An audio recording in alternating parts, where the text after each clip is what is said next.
Okay, good afternoon. For those of you who don't know me, my name is Patrick Hogan. I'm the Director of Professional Services at O'Dwyer Property Management, and I've been working in the mud industry for about just over 16 years now. Today's presentation is on building investment funds in multi-unit developments, and throughout the course of the presentation we look at the following areas. So first we look at what actually a building investment fund is. We'll then look at the purpose and role of a building investment fund. So essentially it's a fund that applies annual provisions as opposed to once-off levies for long-term replacements. We'll then look at the assessment of a BIF. What is the expertise that's required to do this? Then we look at how our value is determined in terms of the typical economic lifespan of certain elements of the building. We'll recap on the requirements of the of the MUD Act, which is in place now for just over 3 years. Then we'll have a quick note just on the impact that an adequate sinking fund will have on property capital values, and then we'll have a conclusion on any questions and answers or questions that you might have. So firstly, sinking funds. Well, what is a sinking fund? Well, a good definition, I think, of a sinking fund is a fund that's formed by periodically setting aside money for the gradual replacement of a wasting or depreciating asset. And for the purpose of today's presentation, the asset or assets that we're really interested in are the common parts and common services of a multi-unit development.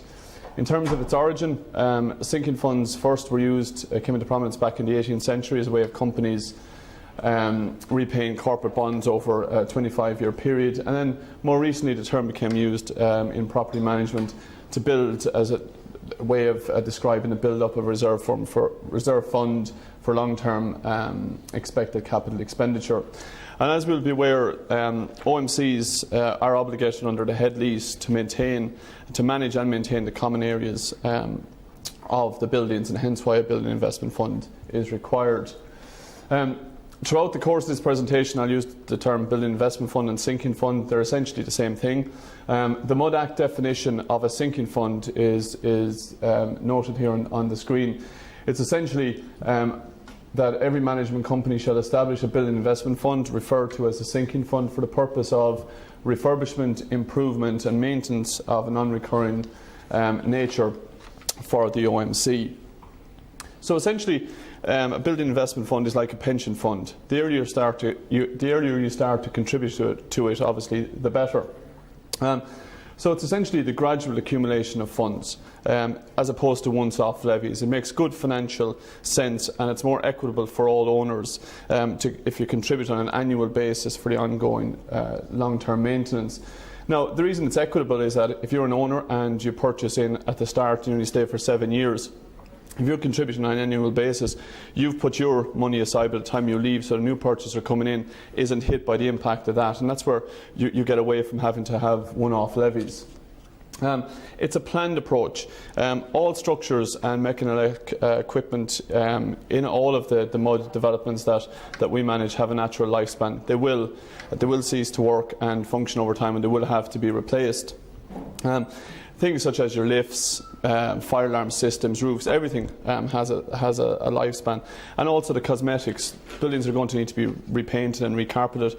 And this work needs to be planned out in a planned manner, because, as we'll see later on in some of the slides, the costs are very significant and can have a heavy burden on owners if they're not planned out and an annual amount isn't put aside for each element of the costs. A building investment fund is very much a living report. You do it now. Generally, they're over a 25-year period, as we'll see later on. But it's not something you do and then just stick into a drawer and forget about it. It's a living document. You know, things will change. The economy will change. Building costs will change. Technologies will improve. So the building investment fund has to be updated to take account of things like that. Otherwise, it may not be relevant when you come back to look at it. So in terms of the assessment and the requirements to assess it, in order to complete a building investment fund, first we need to hire what's termed in the MUD Act as a suitably qualified professional. Now, generally these are building surveyors and or services engineers, or a combination of both.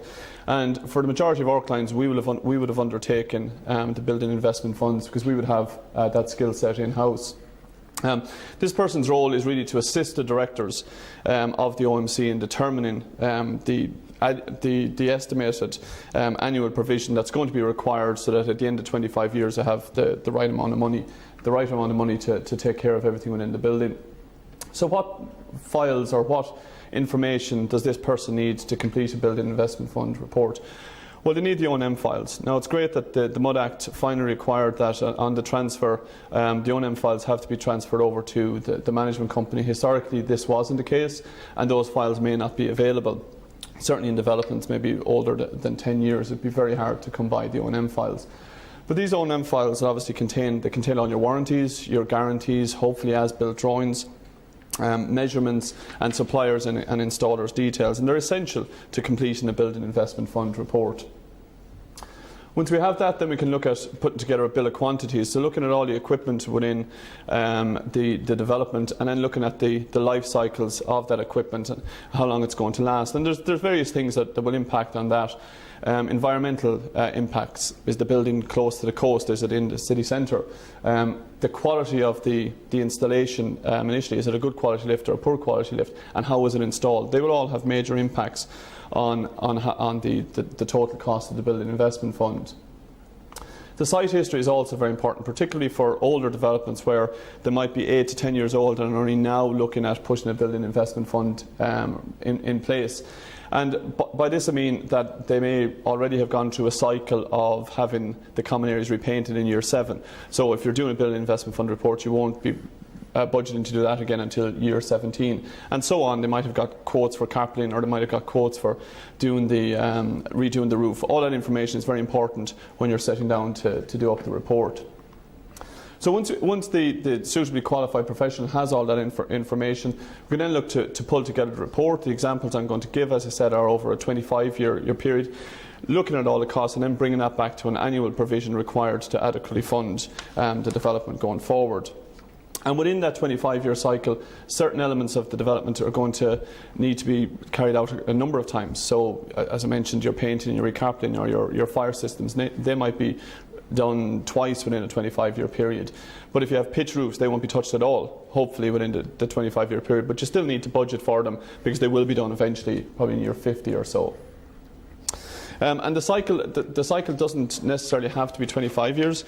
I've seen one up as far as 60 years. It very much depends on the development. The reason 25 years is taken as a good benchmark is because outside of pitched roofs, everything else really within the development will have been replaced or replenished within a 25-year period, and that's generally why it's used.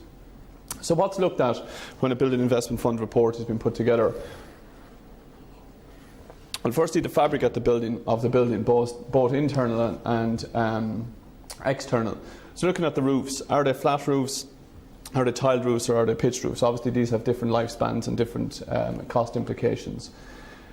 The external facade, is it a monocoque finish, is it a brick finish, is it painted render, are there wooden panels as there are in this sample? What are the windows? Are the windows aluminium or are they wooden? Again, that will have a huge impact. And the external common areas, are they landscaped or are they hard surfaces? All these have a huge impact on the overall building investment fund. Similarly with the internal common areas, are the walls painted or papered? Is it carpeted or tiled? How many common area doors are there? Common area doors are a huge part of a building investment fund because there's so many of them when you take in both the apartment doors, common area fire doors, AOVs and service ducts, a huge amount of doors that you wouldn't think would be a huge cost.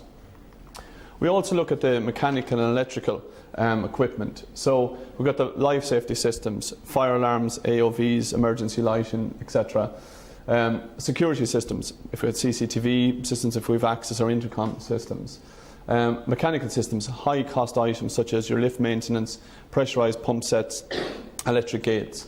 And then your electrical systems, your landlord distribution boards, are just general lighting.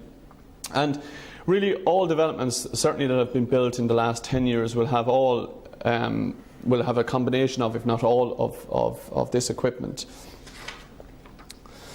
So in terms of now determining the values, I think it's very important just to note that apartment living in Ireland is still very much a new concept and a new form of living. And the buildings that have been built in the last 10 years, we haven't really seen the implications of not maintaining those. You know, these buildings that have been built, they've complicated systems in them. A lot of them have building management systems, integrated fire systems, central heating systems, equipment that developments 15 to 20 years ago just didn't have. So we really haven't seen what's going to be the consequence of not properly budgeting for their replacement in the long term. But I don't think we're too far away from seeing that. So in terms of actually putting together values for a building investment fund report, as I said, firstly we decide on the term. So in this case we're going to use an example of 25 years. We then forecast the plan work. So once the typical economic life expectancy of all the various parts has been determined, these are then added into the report at the required intervals. Then look at pricing. Each development is different. You cannot pick any development that's 150 units and say we've done a building investment fund on that and it's X per unit and apply that to another development of 150 units. They're all different. Quality of carpets will be different. Quality of wall surface, etc. will be different. And at this point in completing a building investment fund report, it's very important to have consultation with the owner's management company, because they're going to determine what's going to happen with the development going forward. And if we have a development that, say, that was sold 9 years ago, and in order to sell it, the developer put on really expensive wallpaper, really plush carpets in the common areas, the owner's management company might have decided already that when they go to redo the common areas, they're going to take off the wallpaper, they're going to just paint the walls, and they're going to put in a better quality hard wearing carpet. These all have implications on the costs that need to go into the building investment fund.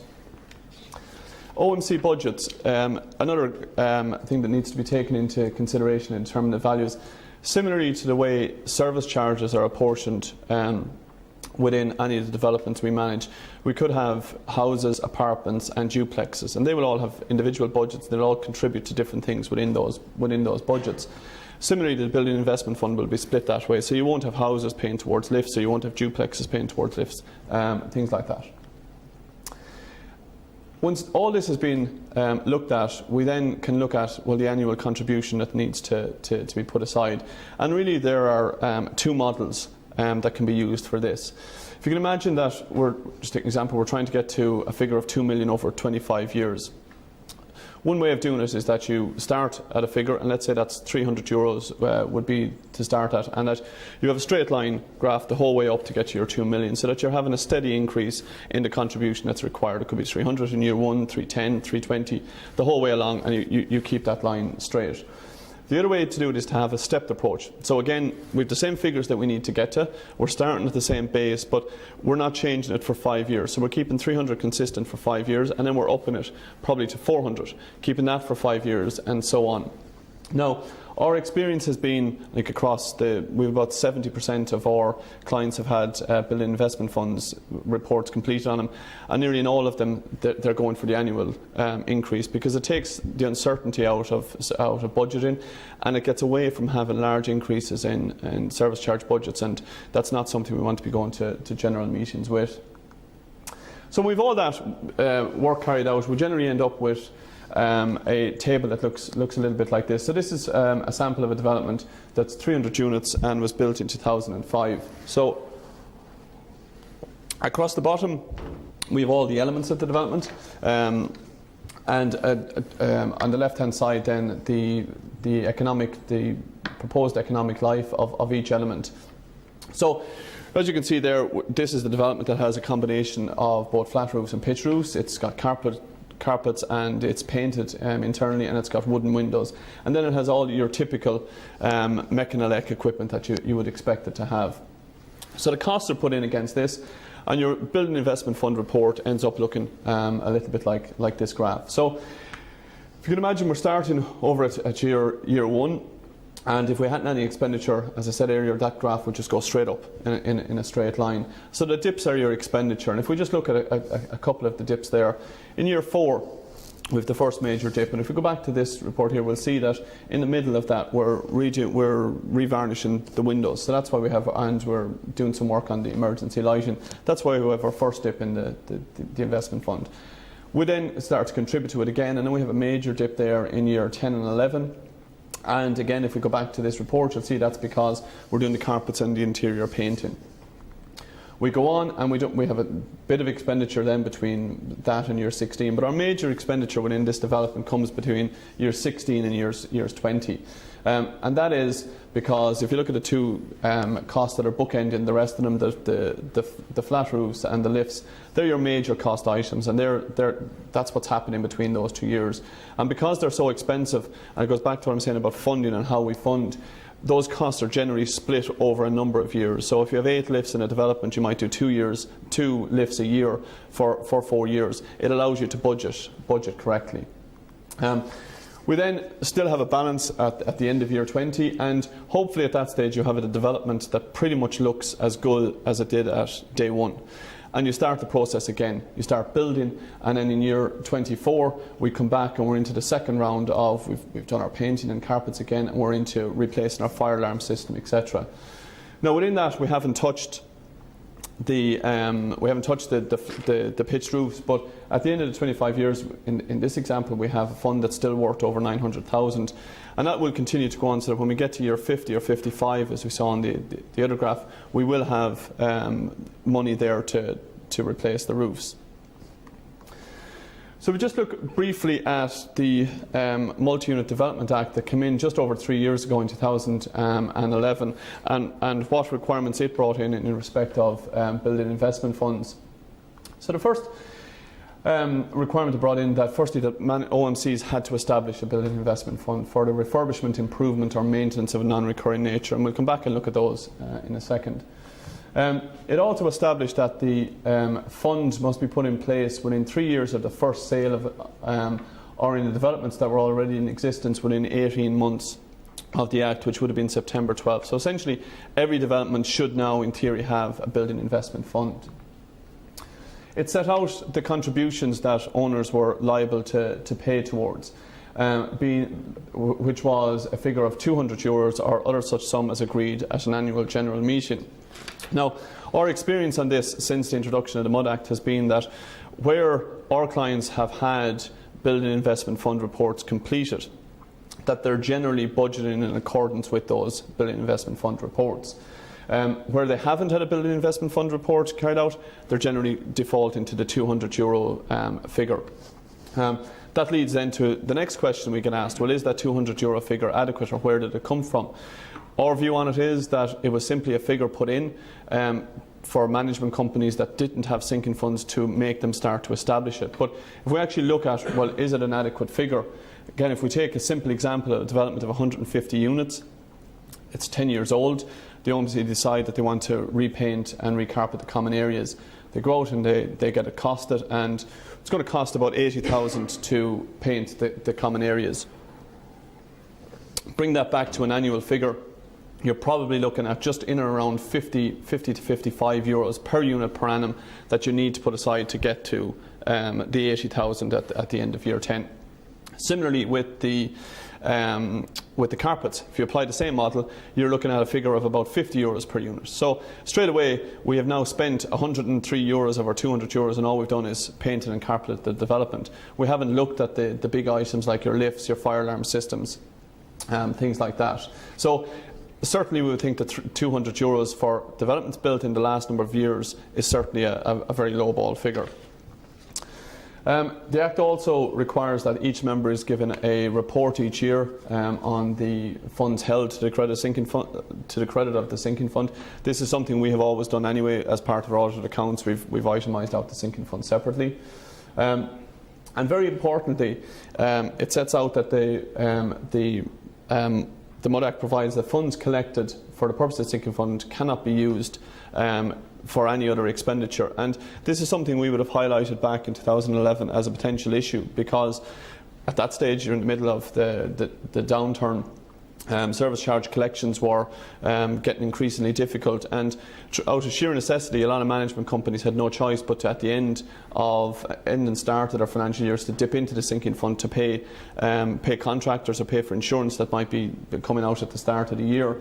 The Mud Act precludes you from doing that, and I think rightly so. However, it gives another problem. Well, how does the management company fund itself? So what we've certainly seen in the last number of years is that a lot of the owners' management companies are now having to put in bad debt provisions or funding provisions within their budget to deal with this.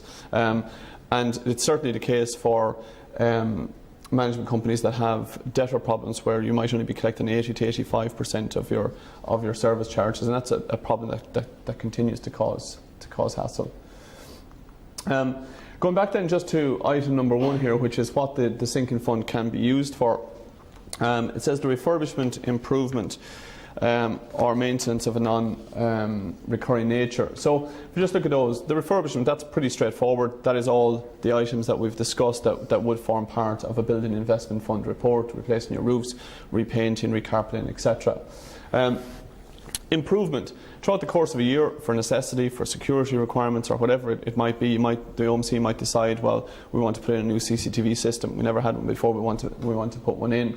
The Mud Act allows you to use the BIF funds to do that. Maintenance of a non-recurring nature. Roof repairs might be required. You might want to redo the grounds that every 5 to 6 years. Again, you can use the Building Investment Fund funds for that. And then advice in relation to any of these, and in relation to the creation of a Building Investment Fund report. Now, it's very important that although you're allowed to do all these things, the Mud Act also requires that you have to get approval from the members to do any of these and to use the funds for any of these purposes.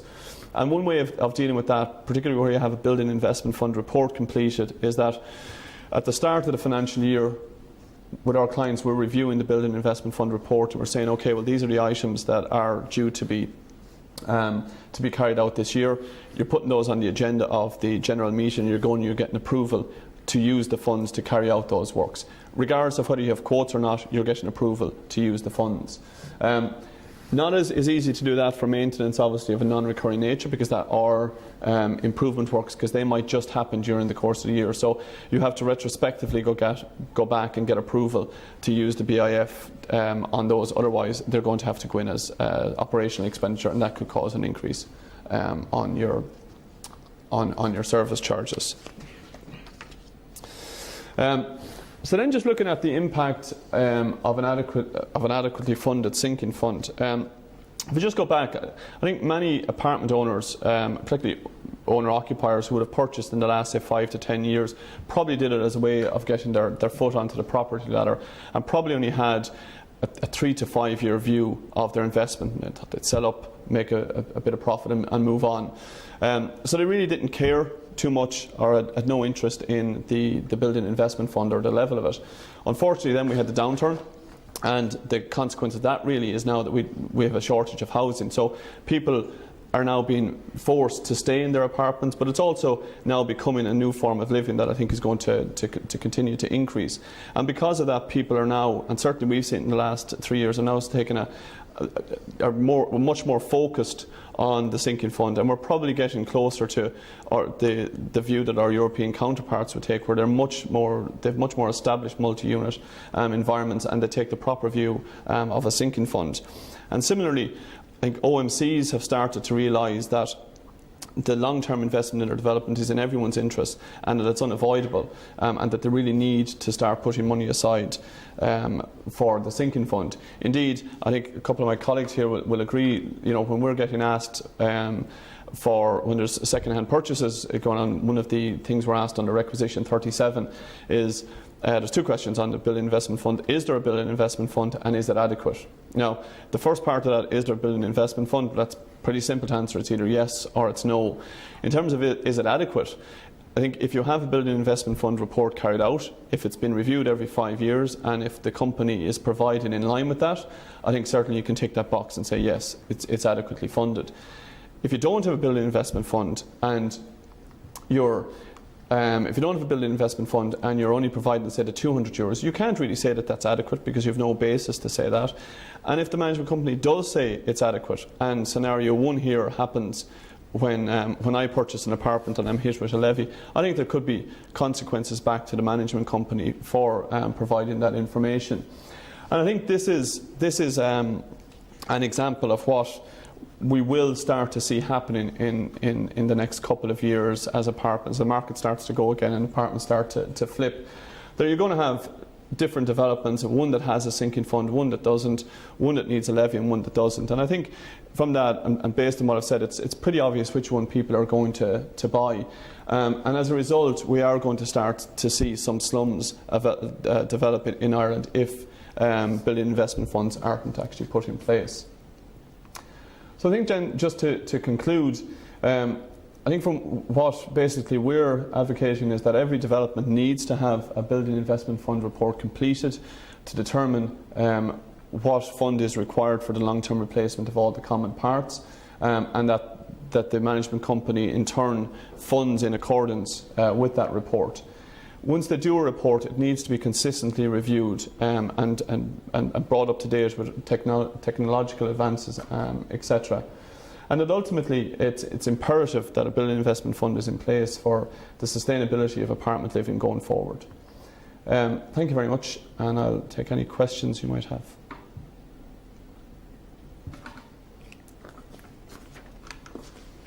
Under the MAD Act, is there any specific size of project before the MAD Act becomes implementable? Or is it apply to anything as long as there are shade costs? Well, the MUD Act applies to any development that has over either 2 or 4 apartments in it. So once you have that, you have to comply with the MUD Act, and that requires that you have a building investment fund in place within 3 years of the Act, or within 18 months of the Act, which would have gone already.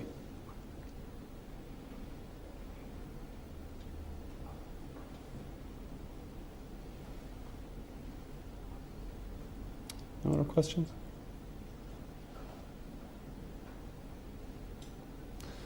Okay. Well, thank you very much.